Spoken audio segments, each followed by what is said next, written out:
Many times we've seen fights being promoted, and they talk a good game.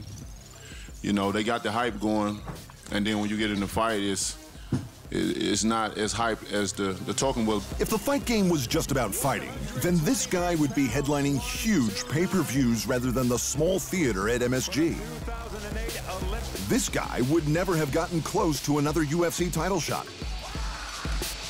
And nobody would have heard of this woman. But it's never just been about what happens between the bells. Punters have always needed that little extra drama to get them to tune in. Look at a media master like Conor McGregor.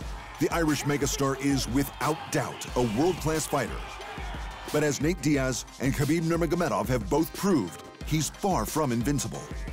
And yet his powers of press manipulation are so extraordinary that he made the world believe he could beat Floyd Mayweather, one of history's greatest boxers, at his own game. We're 4 days away from you taking on Floyd Mayweather. How are you feeling right now? What is your prediction leaning towards? I believe he'll be unconscious inside 1 round. McGregor was completely outclassed in a manner that no one would have found surprising if he hadn't been so damn convincing on the microphone. I'm gonna outbox this man at his own game. That's how skilled and how much of a different level I am to him. Of course, Floyd Mayweather himself is no slouch when it comes to sales technique. His absurd record and deliberately ostentatious lifestyle draw viewers by the millions, hoping to either see him continue to dominate or to finally stumble. You get to a certain level to where you can't buy nothing anymore. You know, you can't get moved by a Rolls Royce, or you can't get moved by a car. When you got everything, there's nothing else you can get moved by. Why else would Rizin be paying him over $80 million for a 3-round exhibition with a kickboxer nearly 30 pounds lighter? It was an affinity for talking trash that secured Tyson Fury a shot at Vladimir Klitschko's titles.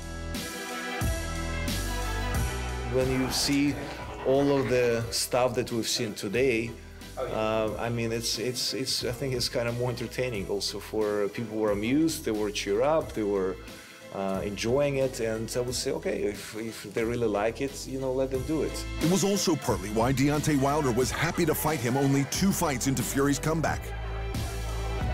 But the difference with that fight was that they didn't just talk the talk, they fought the fight they'd promised us, which was what we all want to see. What amazing fight, though. What amazing fight. But one thing I'm happy about that this fight lived up to the hype. You know, we did a great promotion. I think we both did a great promotion, promoting the fight, and the fight lived up to it. You know?